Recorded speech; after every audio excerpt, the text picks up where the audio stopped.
All right, aspirants, and welcome to your daily revision module. Today, we're going to cut right through the noise and connect the day's biggest headlines directly to your UPSC syllabus. So let's dive right in. Here's the plan. We're starting with a huge political development on reservation. Then we'll navigate the tightrope of India's foreign policy. After that, we're going to look at a significant shift in the global economy, touch on domestic governance, and then we'll finish strong with a dedicated practice corner to really lock in your learning for the day. First up, let's tackle a major event in Parliament. A key constitutional amendment bill has been defeated, and this has sent shockwaves through the political landscape. It has some really deep implications for GS2 polity and society. 298 to 230.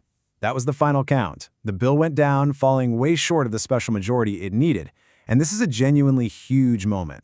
It actually marks the first time this government has failed to pass such a major piece of legislation since 2014. So what exactly went wrong here? Well, the answer is all about constitutional mechanics. See, this wasn't just a simple majority vote. Because it was a constitutional amendment bill, it required a special majority under Article 368. That means two things. First, support from over half the total members of the House, and second, 2/3 of those who were actually present and voting. This is an absolutely critical prelim-specific fact, so you gotta lock this one in. So what caused this whole breakdown? Well, it really boiled down to a few core controversies. First, the bill tied reservation to the future delimitation exercise, the process of redrawing constituency boundaries. This made a lot of states, especially in the South, really nervous that they might lose political representation. Second, the fact that there was no specific subquota for OBC women alienated some key political groups. And finally, the proposed timeline itself just became a major sticking point, and it ultimately shattered any chance of a consensus.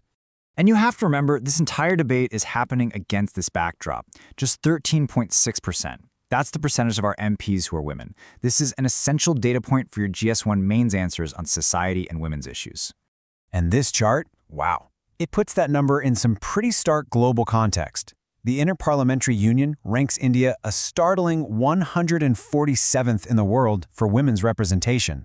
We're not just trailing leaders like Rwanda, we are literally operating at less than half the global average. This data right here powerfully illustrates the challenge we face. Okay, let's switch gears from domestic politics to the global stage. In our international relations segment, we're going to see how rising tensions in two very different parts of the world are putting India's foreign policy to the ultimate test. The crisis is centered right here in the Strait of Hormuz. And listen up, because this is a classic prelims trap. The strait is between Iran and Oman, not the UAE, not Saudi Arabia, Iran and Oman. So why does this one narrow channel matter so much? Well, think of it as a vital artery for the entire global economy. Every single day, about a fifth of the world's oil and a huge chunk of its LNG flows right through here. Any blockage, even a temporary one, causes an immediate heart attack for global energy prices. Now, what's really fascinating here is India's diplomatic multitasking. Even as this whole Hormuz situation is unfolding, our NSA Ajit Doval is meeting with his Ukrainian counterpart to push for peace. This is a live demonstration of India's core foreign policy doctrine, strategic autonomy. It's that ability to engage with all sides and pursue our own national interests without being locked into any single alliance. Okay, so all this geopolitical tension, well, it has huge economic ripples. Let's pivot to our economy segment for GS3, where we'll look at India's rising GDP rank and a really fascinating trend, this growing push to move away from the US dollar in global trade. The latest IMF report just dropped with some big news. In nominal terms, India is now the world's sixth largest economy at $4.15 trillion. But, and here's the key distinction for your exams, when we measure by purchasing power parity, or PPP, which looks at what our money can actually buy locally, we jump all the way up to become the third largest economy in the world. Now this is a really big deal. In a move to bypass US sanctions, Indian refiners like IOC have started paying for Iranian oil using the Chinese yuan. The payment gets routed through a bank's branch in Shanghai, and this marks a pretty significant de-dollarization move for India. Okay, and this is super important for your exam. You have to know the difference between this and how we pay for Russian oil. For Russia, payments are made in Indian rupees into special Vostro accounts, which are basically rupee accounts held by Russian banks here in India. But for Iran, it's the Chinese yuan via a bank in China. The goal is the same: bypass the dollar, but the mechanics are completely different. And let's bring it all back home. So what does a blockade in Hormuz mean for folks in India? Well, with about 54% of our LPG being imported from the Gulf, any disruption there has a direct impact on our energy security, especially for the millions of beneficiaries under the Pradhan Mantri Ujjwala Yojana. Speaking of domestic impact, let's now turn our attention to governance and security. We're going to examine two critical ongoing issues: the regulation of online content and the fight for labor rights. So right now, we're seeing a major showdown brewing between the government and social media platforms over AI-generated content.